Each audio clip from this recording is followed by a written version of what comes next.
Chris, Heath, it's that time of the year again. you took the words right out of my mouth. Time for some good old-fashioned game awards. Hosted by Jeff Keighley. Who hosted last year? Jeff Keighley. Yes. Yeah, the video game awards have existed in this iteration since 2014, I think. Relatively new. Yes, they're the evolution of the Spike Game Awards. How much weight does the Game Awards carry with you, in your personal opinion? It's an interesting kind of event because I feel like it's stuck halfway between wanting to honor these games and gain greater appreciation for them in the same sense that the Emmys do, but at the same time, it's also kind of promoting itself as an advertisement. Yes, because even isn't the voting committee comprised of influencers and then... I don't know their exact voting algorithm. The point I was trying to make was how they advertise this with all these world premieres that are inevitably going to be shown throughout the event. That's part of what's trying to capture the viewership, other than just we're here to award these awards to these eligible games. That being said, some of the reveals are the best part. Oh yeah, I want some Bloodborne too. I would definitely enjoy the show less if it didn't have the world premieres. Right, yeah. So, in my opinion, the Game Awards is more figurative than a true thermometer of which games are most qualified to win. Agreed. Which is why our predictions are much more valuable than the actual results. Of course. Yes. So, do we start with Game of the Year? Or I think we have two options: start with that or end with it. I feel like we'll have a more informed opinion by the end of the... okay, yeah. So maybe we save it for then? I think we need a climax of this show, so let's save Game of the Year for last. Moving on to Best Ongoing Game? Yeah, we'll go down the list here. What are the nominees, Heath? The nominees are Destiny 2 Forsaken, Fortnite, No Man's Sky, it's still here, Overwatch, and Tom Clancy's Rainbow Six Siege. Are there any you eliminate right off the bat? I mean, okay, so the description of the category is it's awarded to the game for most outstanding development on ongoing content that evolves the player experience over time. I should note that I've only played one of these games for less than 4 hours. Which one would that be? I played Fortnite at one point, and I'm not ashamed to say everyone played Fortnite, right, Chris? I have not. Oh. And the fact that you're adding that qualifier that you're not ashamed makes me wonder if there actually is shame. Well, I mean, Fortnite's been just so inundating our youth. Our youth? Yeah. I don't have any youth. No, me neither. But I should note that it does meet the criteria of developing a quite substantial... Have you followed Fortnite at all? They've added the Thanos thing and the NFL thing, and just parts of the map have been it's no longer the Fortnite that it was. No, not at all. Fortnite launched without any sort of battle royale implementation whatsoever. It was a kind of a boring crafting, zombie survival crafting. Yeah, and then no the one PUBG. really cared. And yeah, until the PUBG. And then Radical Heights. Radical Heights, didn't that Game of the Year, company? Radical Heights calling it. They're no longer, that company is no longer with us, correct? That's right. Is it Boss Key's production? I couldn't name, that's the publisher? Cliffy B's company? Oh, Cliffy B. I've heard of Cliffy B. So. Do you think the battle royale genre is on the decline now? Is it too saturated? I mean, I'd be shocked if we get together for Game Awards 2020 and it wasn't just all battle royale. I think it's gonna skyrocket from here. I don't know how much more room there is. No, there's none. I mean, what's gonna replace battle royale? I'm calling it now. Is single player PvP. It's gonna take over. That's very interesting claim. Very. I don't know how it would work. No, I mean, the formula of Fortnite being just like massive player games, but you don't have to invest in it as much as a MMO. It's recipe for success. I can't offhand think of another ingredient you could substitute in that recipe. I'm so good at talking. Anyway, you mentioned that out of this category, you've played one of the releases. In general, how many of these 2018 games have you played? Significantly few. I mostly consume video games in the players that I watch. Okay. There is not a game on here that I have not watched, except for like the really niche indie games. And even, in fact, I've probably seen a clip of it. That's interesting. So you've definitely and I've played enough games to understand how it would play. You have your finger on the pulse of the video game industry Undoubtedly. Without necessarily engaging through it firsthand. Right. Through what medium are you consuming these games? Is it Twitch? Is it podcasts? Twitch and YouTube, and just like friends, you know? Word of mouth. Yeah.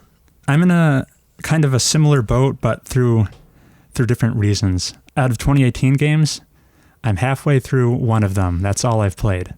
It's God of War, in case you were wondering. Other than that, I haven't touched any of these. That's a Game of the Year contender. It is, which we're getting ahead of ourselves. Oh, sorry. But I've played a lot of games this year.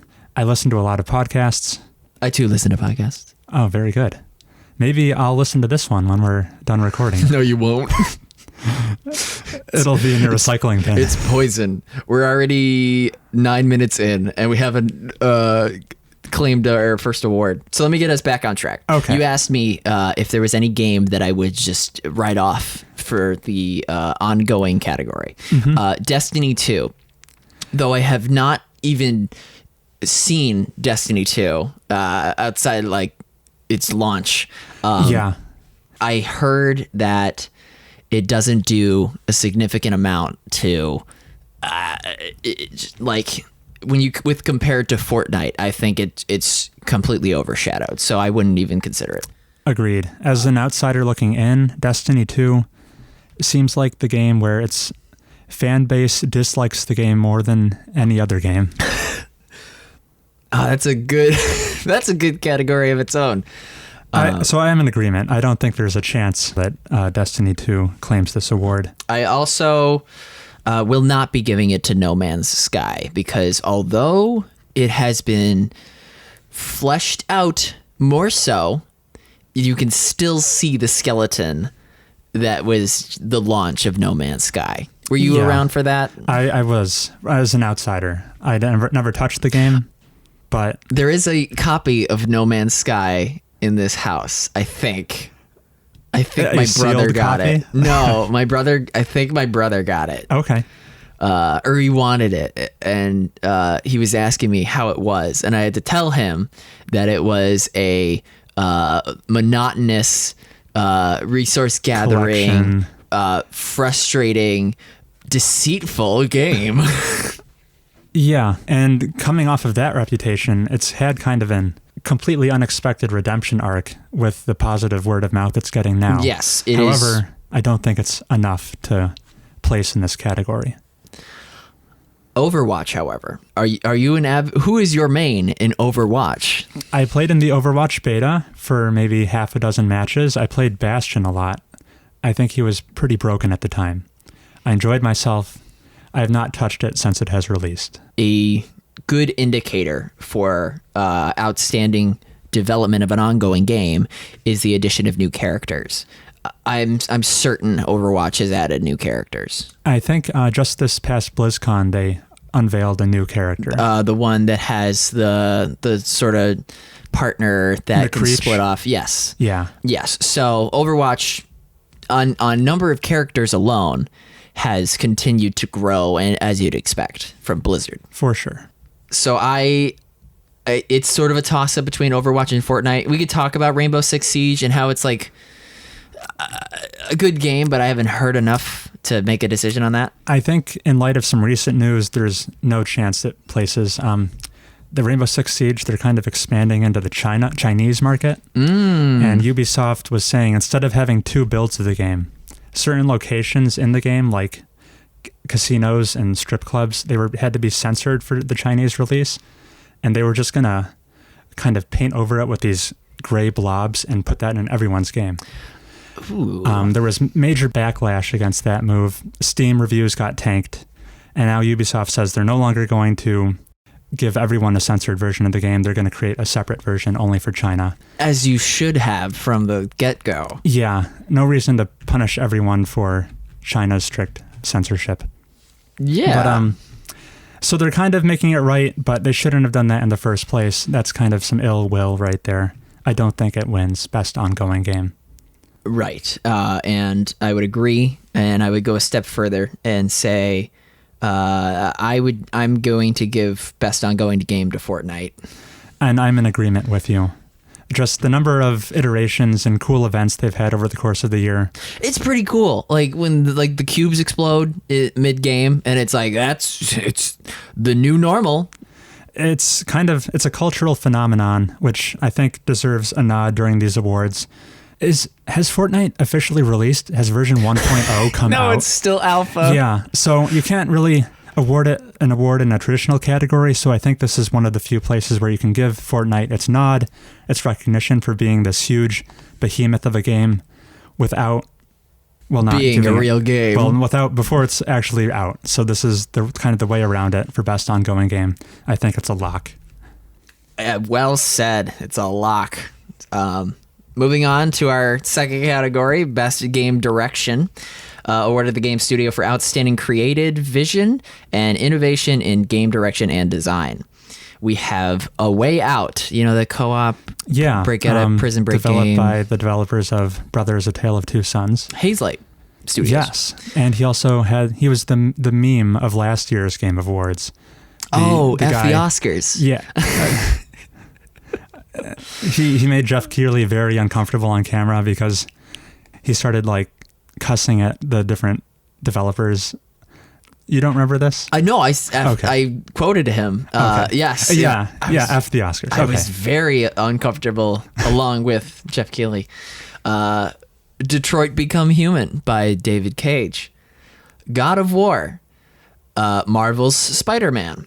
And Red Dead Redemption 2.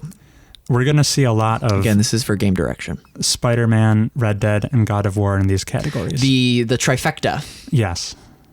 Of the single-player experience. And what is the qualifier for best game direction? Just, outstanding creative vision, innovation in game direction. It's using the word to define the word. And design. Up to your interpretation. Do we want to eliminate things or get right to the good part? We should probably speed this along. How many categories are there? 20? Yeah. Okay. We did spend 25 minutes on the ongoing. Yeah, we could be here all day if we don't talk about this. I can say one thing. Mm-hmm. I only own one of these games. As do I. And I think that... So Spider-Man, there have been a number of Spider-Man games, and they've all been kind of the same. Web swinging movement, Arkham combat. Many of the PS2 early Spider-Man games predate Arkham. Right, but they still have, press X to hit, press Y to block, or something to that effect, or just quick time even. And the beat 'em ups, like you mentioned.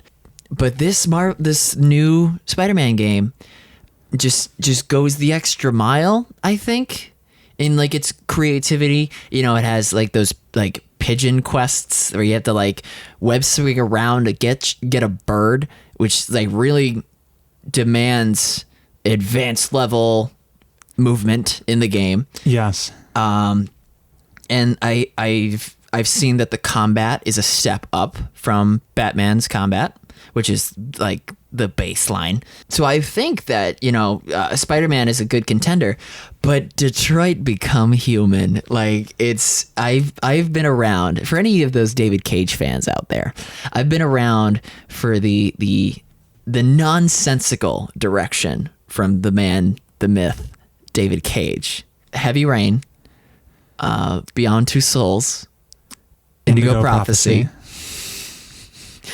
From humble beginnings of undead protagonists with ninja skills to defeat the old lady who is actually an AI alien trying to get the the girl. I gotta watch another Indigo Prophecy playthrough. To Beyond Two Souls, where your fetus ghost twin helps you go through the qualms of being a teenage girl in America. You would never have expected Detroit Become Human to be as good as it is. How far in the game are you? I have it downloaded and I have not launched the game. Oh, okay. We're gonna play that after this. It has its like minor faults at some point in some decisions don't matter as you can extend, but for the most part, it's really just the capstone of the genre. And ultimately, you believe that will give it the win here? Edge out Spider-Man? Best game direction. Yes, yeah, I'll give best game direction goes to Detroit Become Human. Spider-Man, maybe I'll give it the gameplay such and such. And your rationale is that you believe the new innovative subject matter that the game is dealing with is that's the innovation that this game presents. The Quantic Dream team really focused David Cage and didn't let him go run amok with goofy ghost tropes, and so much was expected of Detroit Become Human to have like casual racism with its like mystical ethnic person and shower scene, but that wasn't the case, and it just blew me away with like relevant choices, strong character development. Hank and Connor is the most invested I've been in a buddy cop character duo, and Kara is also a really you really care for this character. But the game, it's not without its faults. As far as game direction, I give it to Detroit Become Human. All right.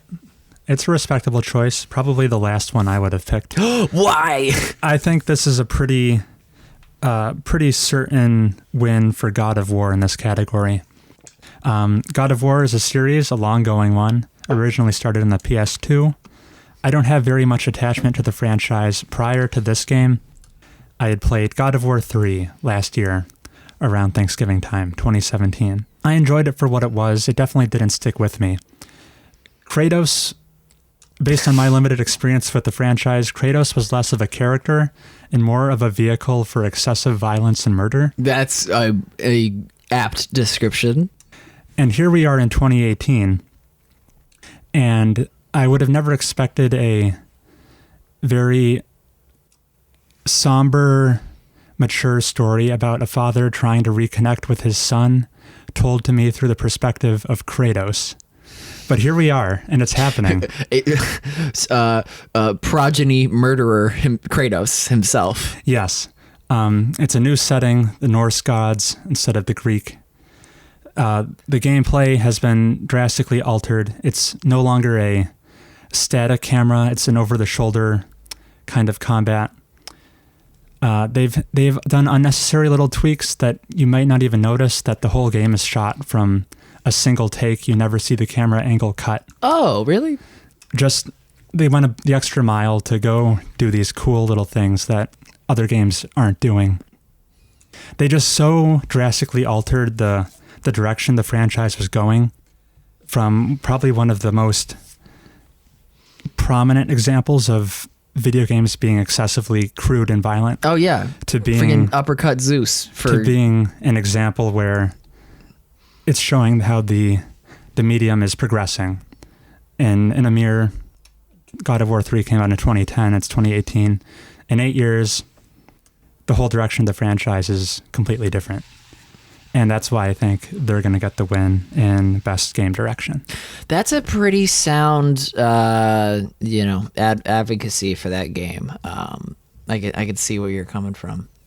Something similar with the next award, Best Narrative for Outstanding Storytelling and Narrative Development. I think this is going to mirror somewhat our previous picks. I give it to Detroit Become Human. I give it to Red Dead Redemption 2. Oh! Obviously, very different game from Detroit Become Human. It's the hotness right now. I think it's going to be winning a lot of these categories. A game that is huge in scope and detail, however, not without criticisms. And some of the common criticisms are the controls could have used some work. They're kind of clunky.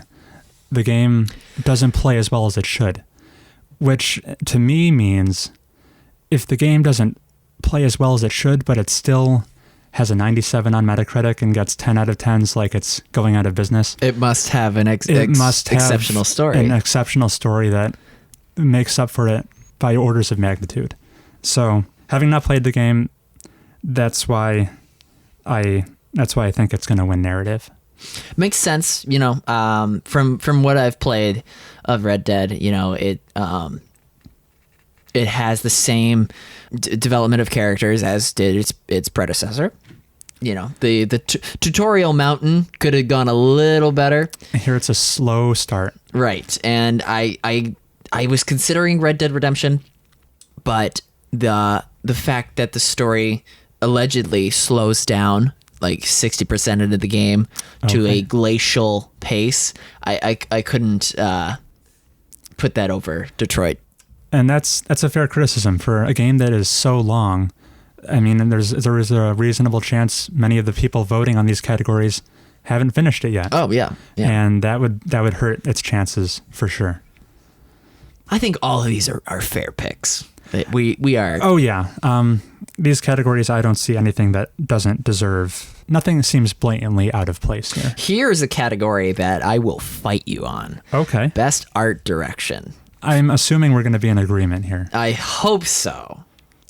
Octopath Traveler? Return for Obra Dinn. Oh. Okay. Talk to me.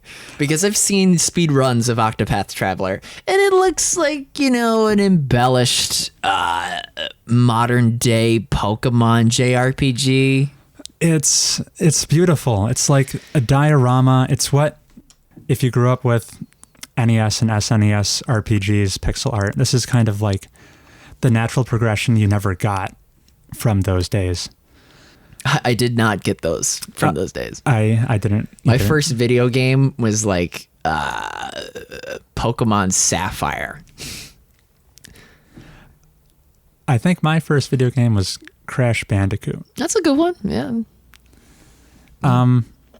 So tell me about this ugly Game Boy game. Let me just read the criteria of Best Art Direction for outstanding creative and or technical achievement in artistic design and animation. You cannot put Return of the Obra Dinn in the art category and have it lose to just some gussied up SNES tribute artwork. The reason Return of the Obra Dinn wins is because it adopts this unique pointillism art style in which your area of effect, like the fog of war is this sort of like grayish green for practical reasons, as you can't, it's an exploration game, you're trying to like solve the mystery of the ship, so you can't see, oh, there's a guy at the far in the distance, you have to like walk toward him, right? Mm-hmm. And you're constantly moving forward and backward in time to recreate the events of the ship.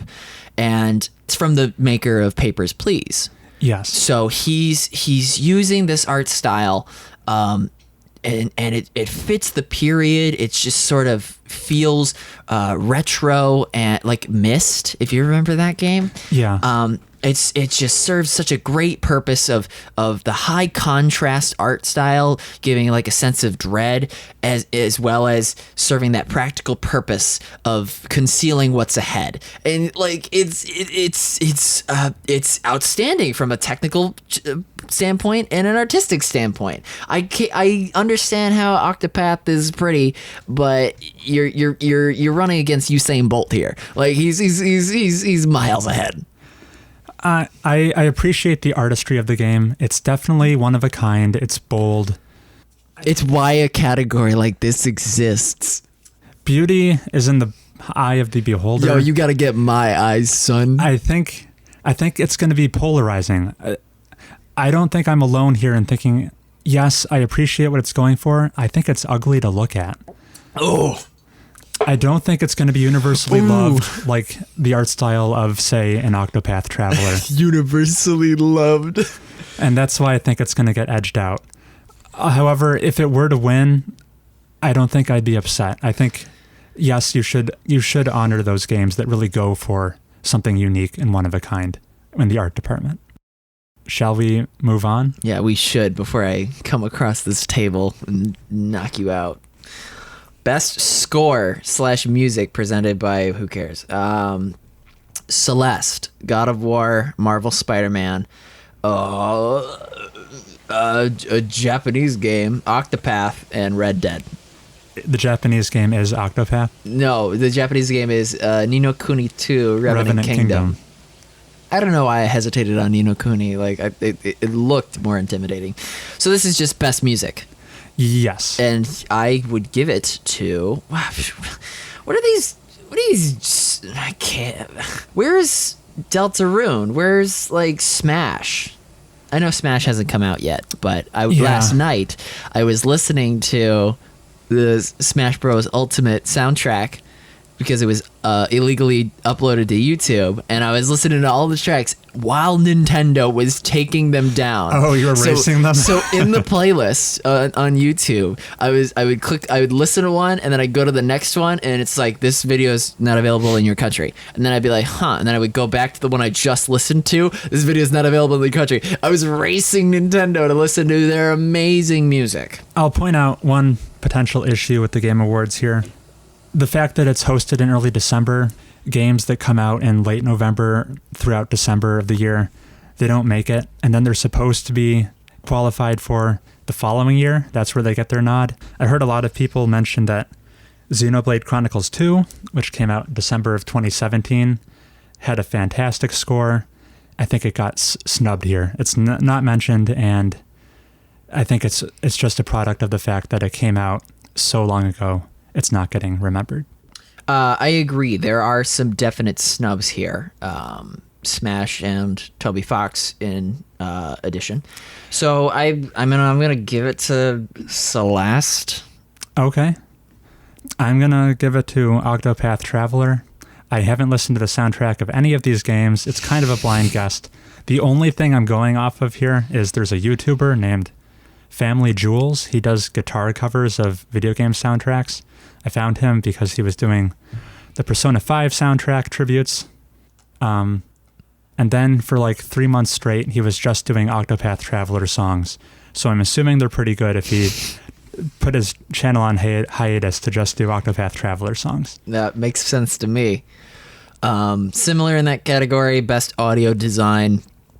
This one, I have a little more say in the matter because as much as Red Dead touted in the launch trailer that their gunshot sounds are more responsive. So if you shoot a rock, it'll have a ricochet. And then if you shoot at top a mountain, it'll echo like through the landscape. I think I'm going to have to give it. and then Forza 2. Forza Horizon 4 as well. The engine probably sounds different if you're in a field versus a tunnel, but they have all 4 different seasons, which will probably affect how the tires really? sound on the pavement. Yeah, this one's big gimmick is different. The seasons change over the course of the game. Oh, yeah. Oh, okay, whatever. I, however, am going to give it to Call of Duty Black Ops 4. Okay. Because they're in their Blackout multiplayer Fortnite mode, a Battle Royale. They have a perk called Dead Silence, which keeps your footsteps to a minimum while it's activated. So you have to have good sound design when you're in a Battle Royale game mode and there's somebody on the floor above you looting, and you need to be able to hear them. And from the gameplay that I saw of Blackout, the game, there were no complaints about like, oh, he must have had Dead Silence on. Like that seems like a feather in the cap of Call of Duty as far as audio design. What do you think? I can't name a single example here, but surely a game has come out before where reduced footstep sound has appeared. Yeah, it has been a feature. Yeah, but like this is, there. But when you're in a game mode as numerous as Battle Royale, you have to be able to distinguish, like, is that the same person? Opening and closing doors. Okay. That'll determine the chicken dinner. Who am I to criticize your choice? I haven't played any of these games. I just went with a reasonably safe answer, Red Dead Redemption 2, just based off the fact of Rockstar's pedigree, their attention to detail. They throw in details that maybe 1 in 10 players will ever pick up on and notice. They're just immaculate in their attention to specifics, and that's where I think they'll probably knock audio design out of the park. They have you have to eat food to regain health and stamina in that game. There's life simulation in this game. You have to take showers, otherwise people will go, ew, you smell. Yeah, and then if you eat a can of peaches, your character just throws it on the ground because littering wasn't invented yet. Oh, okay. And I ate a can of peaches like at the top of the mountain in the tutorial, and I think it just like plink, rolls off the side. So yes, there is good audio design. I can attest to that in Red Dead. And you're also saying Arthur Morgan put us down the trail of global warming. Yeah, pollution, yes. and he contaminating the environment. Soiled the oceans single-handedly. Here's a category that I am pretty locked in. Best performance, voice acting and or motion capture. Okay. I'm going to give it to Brian Deckard as Connor in Detroit Become Human. All right. I see. Here's why. He had to be an android, and not just any android. An android struggling with its own humanity. As at the end of the game, if you perform certain actions, you will become deviant and sort of adopt your own personality other than the one programmed to you. I see. And so he had to emote in such a way that fit the character's struggle with deviancy, but still meeting its protocols. And that was absolutely great. There's a Jacksepticeye video in which the voice actor is talking about how the character sits. And you have to think about how like an android would perform actions as efficiently as possible. So when he goes to sit down, it's like one fluid motion. And it was like, oh, you did that attention to detail I would want in my cast. And in your android. Right. Yeah. So Brian Deckard does an excellent job. And not to dog on the voice of Kratos or Arthur Morgan in Red Dead. All he's saying is like, boy, and come on, Dutch, like respectively. Yuri Lowenthal, P5 voice actor, right? I was not aware. No, yeah. Yuri Lowenthal plays, he's the voice of Sasuke? Is that a Persona character? That sounds like a Persona character. Or no, he plays Yosuke? Yusuke, Yeah. the artist. Yeah, Yusuke in P3 and then P3 yeah. and P4. Okay, so I was dead wrong. He plays the P5. protagonist in P3. Okay. And Yusuke in P4. P5 protagonists don't speak. Yeah, well, barely. They grunt in combat. Yeah, he's not in P5, but he does a great job as Spider-Man, I've heard. Sort of being like, because the Spider-Man in this game is more experienced. Yeah. He's not like it's not an origin story. Right. He's not Tom Holland. So kudos to him, but can't compare to Connor in Red Dead. And Connor in Red Dead, it's me and the android from Cyberlife. I didn't know Red Dead was a Westworld game. It is. That's the tie-in. Most ambitious crossover in history. I think you gave some very compelling reasons. Much better reasons than I'm about to give for why I think Arthur Morgan is going to win. Who was the actor? The voice actor is Roger Clark. My rationale is just that Red Dead is a game where you can play as the scummiest guy alive or the most noble cowboy, the most noble criminal alive, a lone star. And I've heard it said that his performance, no matter what action you as the player take, he still portrays it as something that Arthur would do if the circumstances allowed for it. Whether you're doing nefarious things or good things, he somehow makes it come across as something that would be part of Arthur's character. Either way. Yeah, you can't like run over the hookers and be like, yeah, they had it coming. Yeah. It's tough to show. I don't know.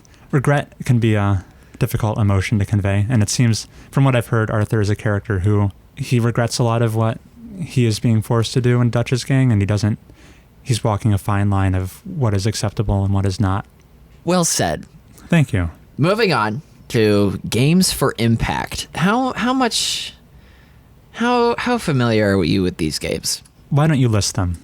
We got 1111 Memories Retold, Celeste, Florence, Life is Strange 2, The Missing. Oh, The Missing. That's the J.J. Macfield and the Island of Memories. The sweary game. Oh. Well, I was going to give it to Life is Strange. Okay. What about you? I was going to give it to Celeste. Okay. I have a reasonable understanding about what these games are about, with the exception of 1111. I haven't heard of that one. Celeste, it's a platforming game, so not exactly the genre known for its heartfelt storytelling or anything like that. But from what I've heard, it's a very heartfelt tale about a girl climbing a mountain, which is a metaphor for like overcoming life's struggles. And I think it deals with issues of self-esteem and following one's dreams. I think critics loved it at the time. It came out back in January, and people were calling it a Game of the Year contender back then. I think it's going to get a nod in this category for games for impact. If not in this category, probably in the best indie game category, which is up next. We got Celeste again, Dead Cells, Into the Breach, Return of the Obra Dinn, and The Messenger. You took the words out of my mouth. I would say Celeste wins this category as well. Makes a lot of sense. I'm going to give it to Into the Breach. Okay, another very good game. A great strategy game from the looks of it. From the creators of FTL. Is it the game where you're fighting on a grid? It's isometric. Yes. You're in a big mech fighting giant bugs. Yes. It's very puzzly, kind of. It has roguelike elements, right? You die, you start over. I think retain so. Some stuff. Yeah. It's a game I really want to play from this year, but I have not gotten around to it yet. Yeah. So the criteria is for outstanding creative and technical achievement in a game, and I think it fits the mold. I would be pleased if it won. I'd also think Celeste will edge it out. Yeah, me too. Best mobile game. Ready to just fall asleep, everybody? We got Donut County, Florence, Fortnite. Ooh, it's about weird to say. PUBG Mobile, and then Reigns, Game of Thrones. The not Telltale Game of Thrones game? Not Telltale. Reigns is kind of like, it's a series where the game mechanic is Tinder. You swipe left or right to make decisions. That's my pick. And from what I've heard, this Game of Thrones edition is a very good version of the game. It's outstanding, right? Yeah, you like a courier will come in and say he's got you got to send gold to the neighboring kingdom or they'll die. Yeah. Reigns. Okay. I don't think Fight Reigns me. wins. I think Florence takes it. Boo. Okay, why? What do you know of Florence? I know very little. It came out about a lady. Months ago. Yeah, it's a very short, self-contained story about the early stages of a relationship and how they progress. It's a story of a relationship. It has game mechanics such as simulating a conversation between the guy and the girl. They just meet.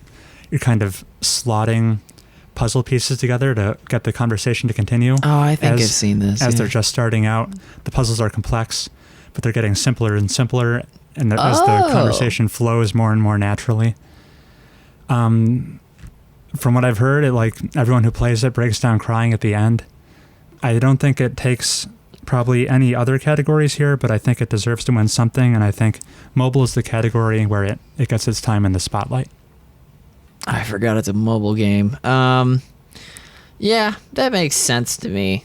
It's a game very much designed for mobile. It couldn't really take place on a traditional controller. It takes full advantage of the touchscreen. It's very UI friendly.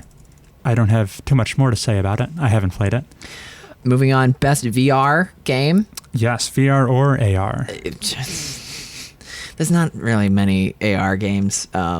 We got Astrobot Rescue Mission, Beat Saber, Firewall Zero Hour, Moss, and Tetris Effect. Tetris Effect just snuck in at the very end, came out. It did, and good for it, because I hear it's like the quintessential Tetris game.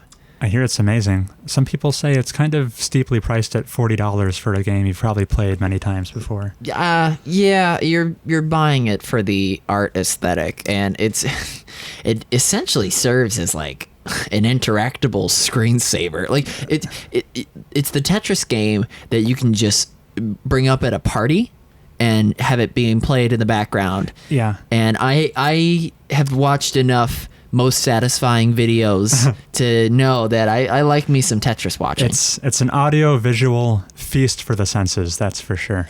That being said, Firewall Zero Hour, how familiar are you with that? Not at all, actually. It is, I think it's the most realistic VR FPS. Is this on the PlayStation VR? It's does it use that gun peripheral they sold with I think it does. Okay. But from what I know from watching a video by Super Bunny Hop is he really appreciated just the ebb and flow of moving forward and advancing on the enemy when they're busy respawning. You really have to emphasize cover, and it was exhilarating for him when he rushed in with a shotgun and took out two guys, because you actively have to like reload and do all these combat related things that you wouldn't get from a normal FPS. Show me a screenshot of this game. Okay. I might have been thinking of something else. For the record, I'll just say Super Bunny Hop is probably my favorite YouTube channel. Oh, makes a lot of sense. I love George. That being said, Firewall Zero Hour is not, what's the word, outstanding enough? No, it's okay. The best game experience playable with VR. That goes to Beat Saber. Hands down. Is it a rhythm audio game? Yes, it's the rhythm. It's the Darth Maul, or no, who has two lightsabers? It's the Count Grievous, or no, what's General Grievous? General Grievous. Wow, I'm messing up my prequel knowledge.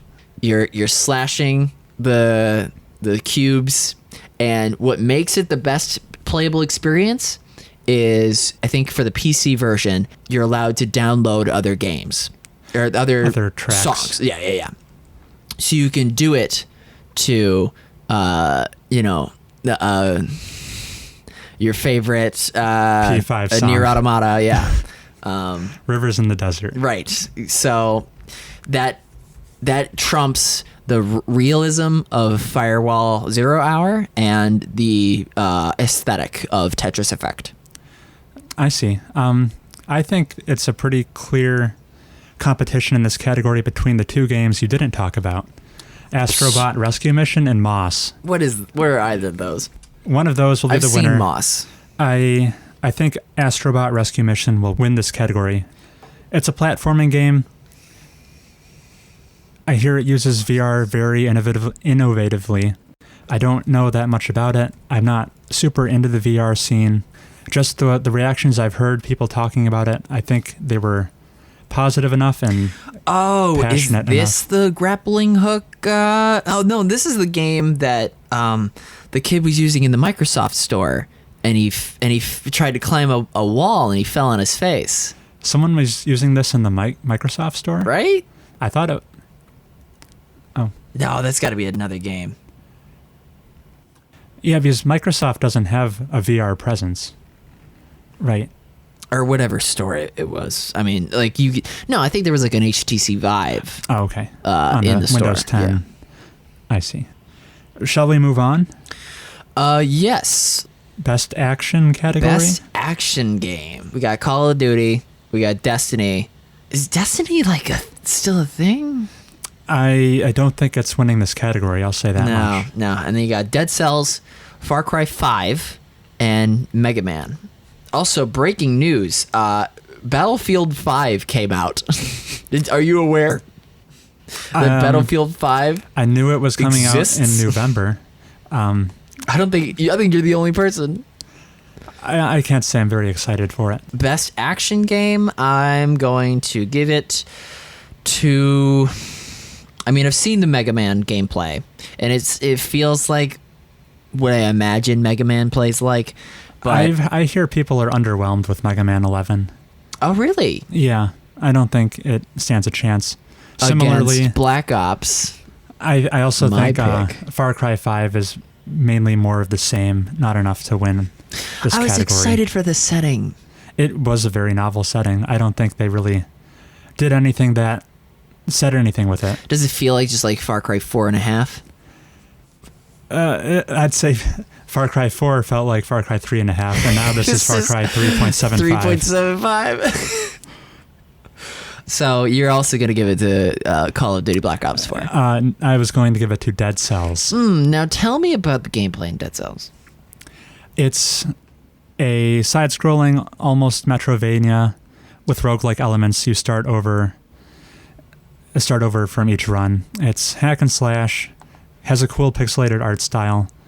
I think it's a game people had a lot of good feelings about this year, and I don't see any other opportunities for it to win a category, so I think people give the recognition the game deserves to it here in the action slot.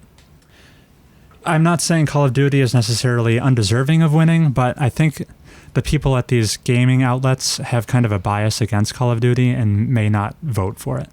Oh, well, okay, yeah. I forget that we're doing like our picks, but also like acknowledging what they're going to do, like the predictions.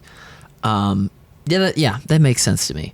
But it's the best game in the action genre focused on combat, and I know that the combat in Call of Duty Black Ops is very fun. I'm so eloquent. You get to the point. Yes. Here's a category that I feel like we are going to disagree once again. Best action/adventure game. Assassin's Creed Odyssey, which we haven't talked about yet. No, we have not. And are we going to talk about it? What was the last Assassin's Creed game you played? Assassin's Creed 4 Black Flag. I also played Black Flag to its entirety, and then Assassin's Creed Unity came with the Xbox One we got. Oh, okay. And I got to the title screen. Ooh. Or the title card. Is that where the game crashed on you? No. That's when like some Abstergo agent was talking to me and I had to climb a steeple, and I will say that this new direction the Assassin's Creed games are going, starting with Origins, it has my interest. I'm a bit behind the times, but these are two games that I want to make time to play at some point down the line. I agree with what you said about Origins. It's better for the franchise. Not sure about Odyssey. I heard it's like, it's not outstanding, but it's like a step in the right direction. I'm going to give this to Red Dead Redemption. I forgot to mention that also in this category is God of War, Spider-Man, and Tomb Raider. Yeah, Shadow of the Tomb Raider, probably the least likely to win this category. Yes. I agree with you. Red Dead Redemption 2 is my pick for best action-adventure game. Makes sense. Moving on, best role-playing game. We got Monster Hunter World, Dragon Quest XI, Ni no Kuni, Octopath Traveler, and Pillars of Eternity 2. Yeah. You probably have more experience with some of these games than I do. Yeah, I know each game's shtick, I'll say. Offhand, I'm going to give it to Pillars of Eternity. Okay. Just because I know the variability that comes with certain party members and just how tons of dialogue was recorded for that game, right? Yeah, it's an Obsidian game, the last game they made before being gobbled up by Microsoft recently. It's a pretty hardcore computer role-playing game.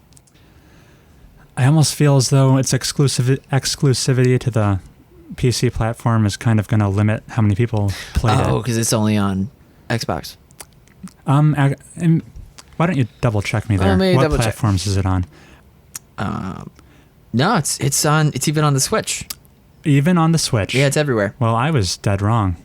There's nothing you can play this on your TI-84. Yeah. Okay. Well, I'd say it's probably the most hardcore RPG of this list. So that might turn some casuals off. Let them play their PUBG mobiles. I'll give it to Monster Hunter World here. Whoa, Octopath with the snub. It's a game that came out in January, so a while ago. I'm well familiar with Monster Hunter. People were hot on it. It got continuous, free content added to it throughout the course of the year. People really liked it. It got a PC port later down the line in this year, 2018. Everything I heard about Monster Hunter World was universally praised.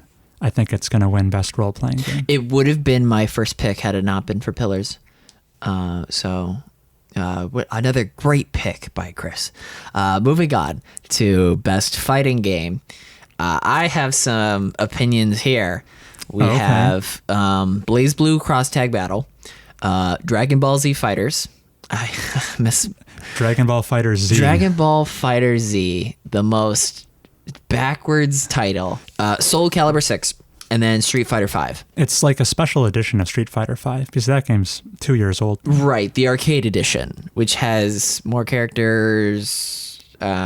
Presumably. Yeah, it's a port. Soul Calibur 6, the most recent of these four. I heard Soul Calibur's, tip top as far as the mechanics and design of it, but this is the best fighting game, and it's got to go to Dragon Ball Fighters.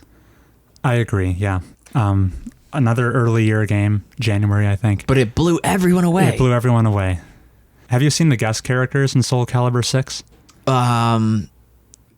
Who's the one that you think of immediately? There's Geralt of Rivia. Yeah, Geralt. Yeah, from The Witcher. The Witcher series. And as they're adding another one, it's the girl, right? 2B from Nier Automata. Yes. Those characters are made for me. I never play fighting games, but I might get this one. Oh, interesting. I just for the fan service. I'll play you in friendlies if you need someone to play against that, because I know the rock paper scissors of it. Yeah, that's a cool mechanic. A great game, but Dragon Ball blew up. Yeah, because it's so well made. It came out at the right time. The number of characters that come up with your team, and it just looks the best we could have hoped for. So I'm glad we're in agreement there. Best family game. Mm-hmm. You got Mario Tennis. You got, what is this doing here? Nintendo Labo is a game. It was a thing. It's not a game. It's software that you can play with. Overcooked 2 as well. Starlink Battle for Atlas. What are these games? And then Super Mario Party. Mm-hmm. It's not going to go to Super Mario Party because I was super excited. Like, if I were to get a Switch, it would be a Mario Party machine. But let's just looking at how few multiplayer options it has. There's only 4 boards because that's the crux of it's a digital board game. There's only 4 boards. The mini games, although make great use of the Joy-Cons, doesn't carry over to the multiplayer aspect. You can only play like 8 games with people online. Disappointing to say the least.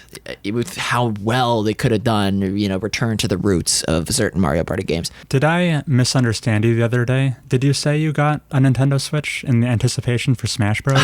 I had to return it. Oh.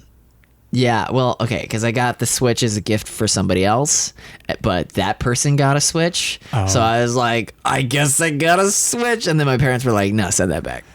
So I see. Do you have a Switch? I do. Okay. I have Smash Bros on pre-order.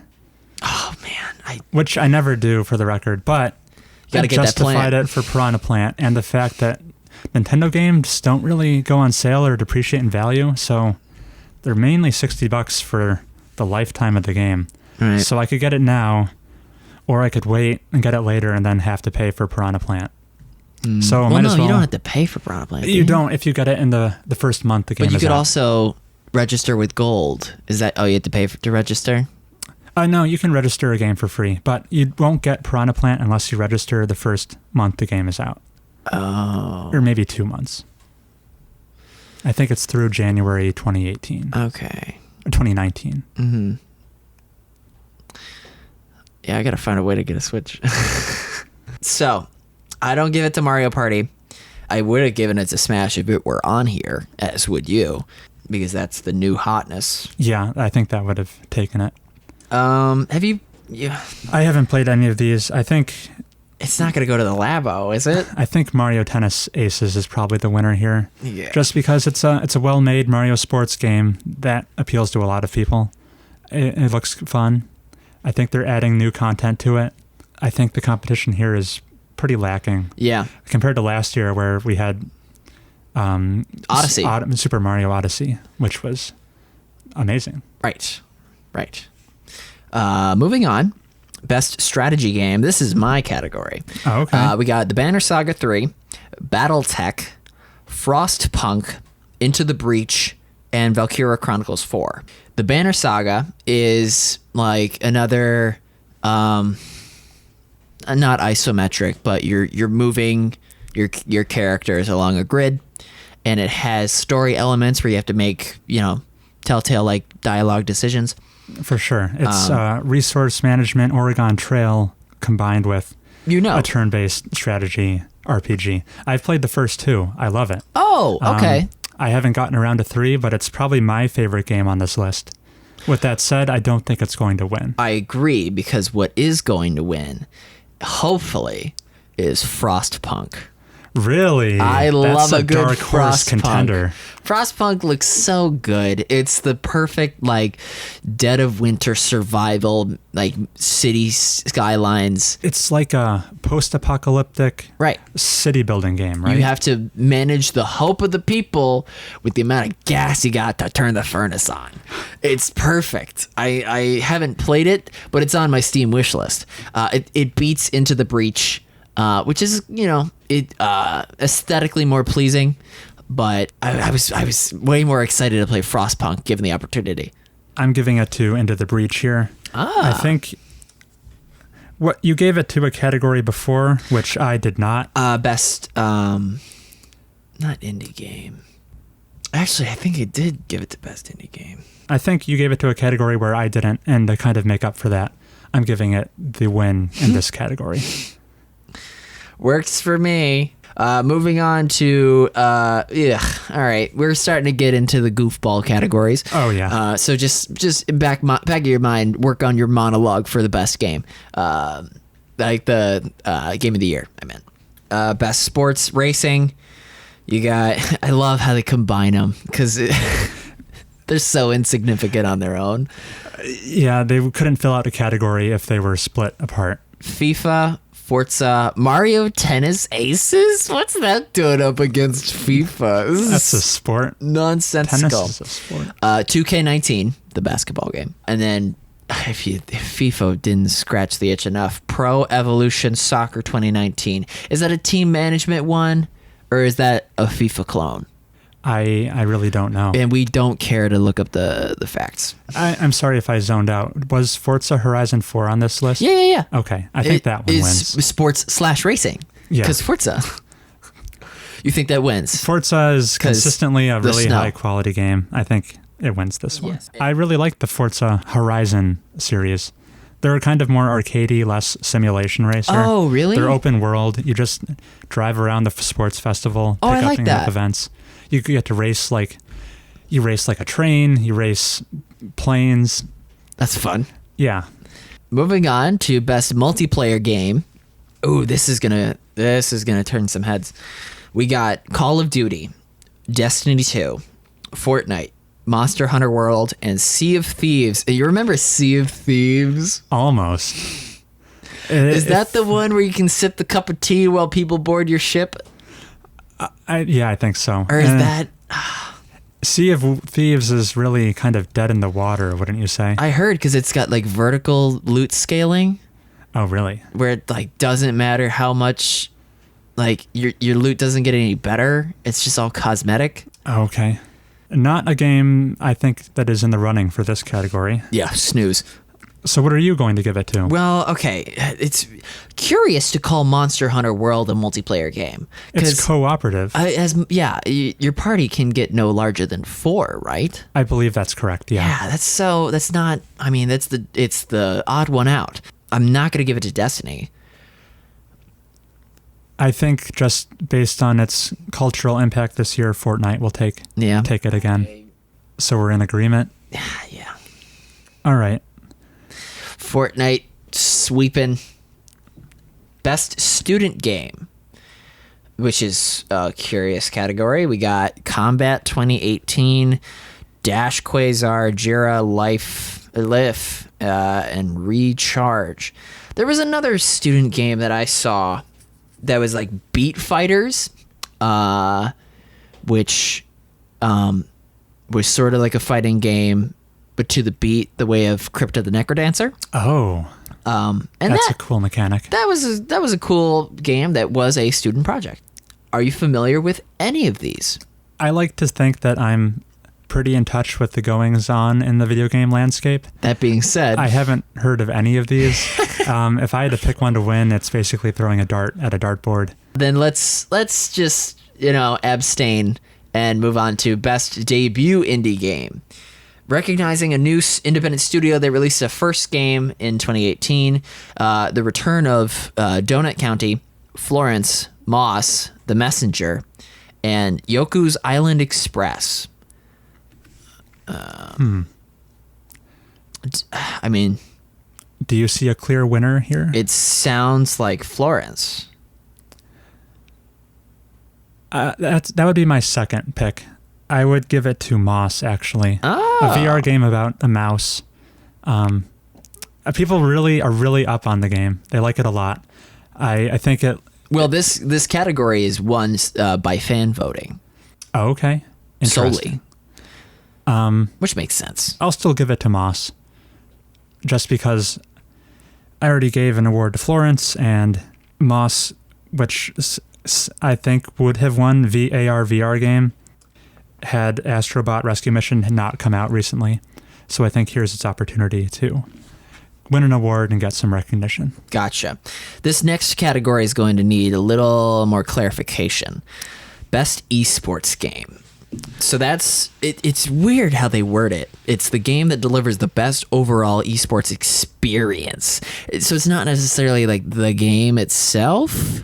We are umbrellaing out to cover bizarre. the like tournaments and community scene. Also, it's not like there's many new esports games coming out. So every year this category, the same games are up for nominees time and time again. CS:GO will never die. Neither will Dota or League of Legends. I think we'll know. Isn't there a new Dota coming out? Or no, I'm thinking of a new Diablo. It's the same game in my eyes. But yes, Dota 2 is here, League is here, Overwatch, and the new Fortnite, which is it able to get these giants off of the pedestal? I don't believe so. I'm kind of upset Fortnite is included before, say, Rocket League. Oh, what good. Yeah, what's that about? That's an oversight is what that is.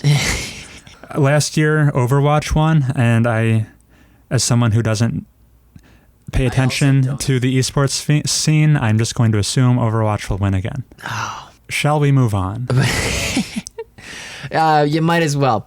But this is, we're moving on deeper and deeper into the trash fire. So these should go quickly then. They should. I don't have notes on any of these other categories. It makes sense. Best esports player presented by my computer, which is in the shop because it broke. Presented by HP?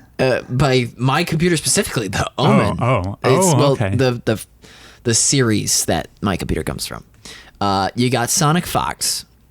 You got Tokiro Taniguchi.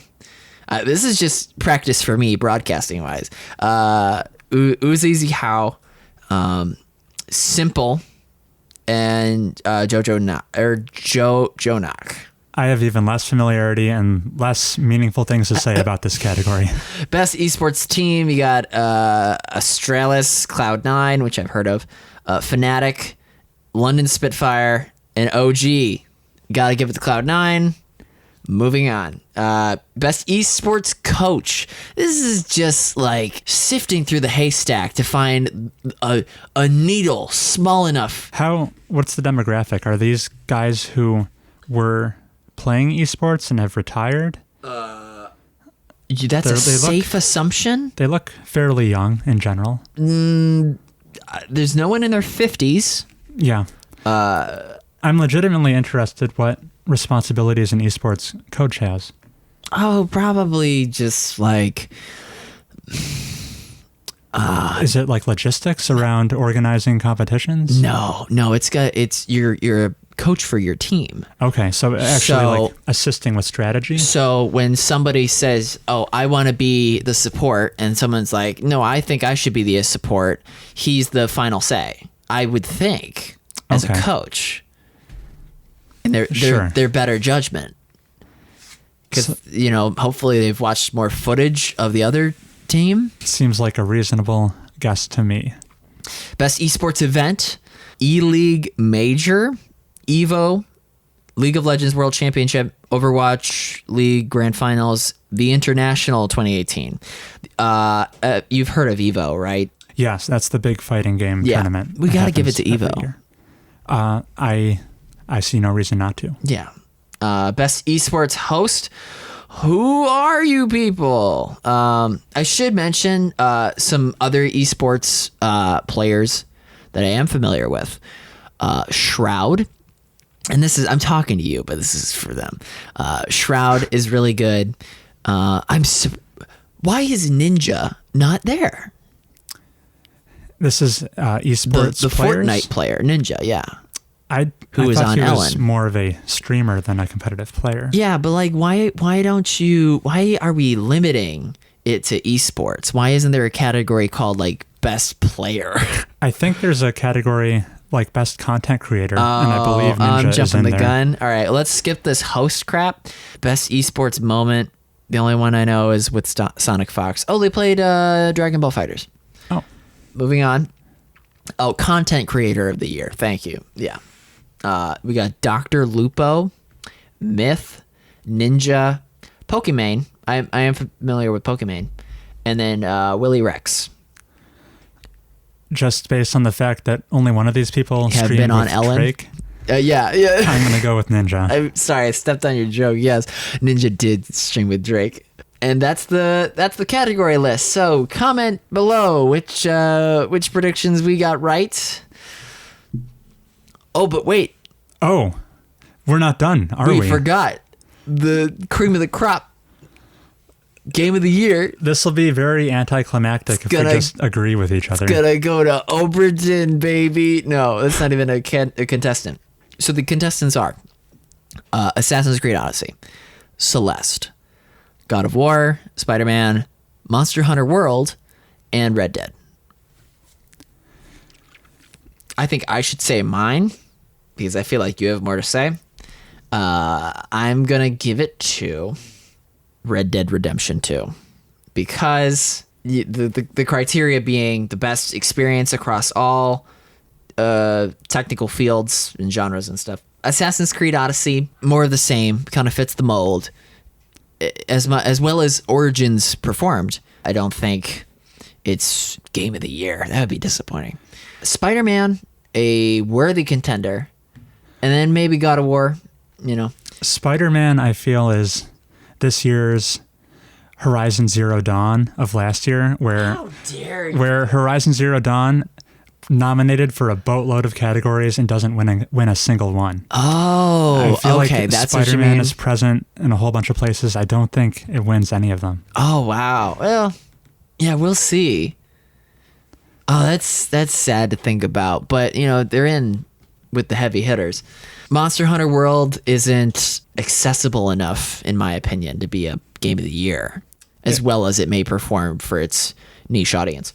Red Dead, it's Rockstar's polish, and as far as the best experience, I can't think of a better candidate. You agree? This isn't going to be a very controversial opinion. It's going to be between God of War and Red Dead Redemption 2, and I'm not going to, for the sake of good podcasting, disagree with you and get into a fight. I think it's also Red Dead Redemption 2 will be the game of the year. Yeah, it makes sense. I feel like it made a bigger impact when it launched rather than God of War, and just based on that fact alone, I think that'll carry it to win the category. And maybe even some recency bias will play into it. Maybe give it the edge. It's fresh in people's minds. I hope they would make their decision more so on longevity, because I can't think of a year from now hearkening back and being like, oh yeah, God of War was game of the year. Agreed. It doesn't make sense. I bet everyone voting is consciously trying to filter out any recency bias and pick the game that'll stand the test of time. But we're all human. It's hard to get rid of our biases, even if you're trying to. Yeah. Any other predictions for this year's Game Awards? World premieres, that kind of thing? Yeah. Is that one developer gonna curse out the Oscars? How many tier 2 swear words are gonna be dropped by recipients?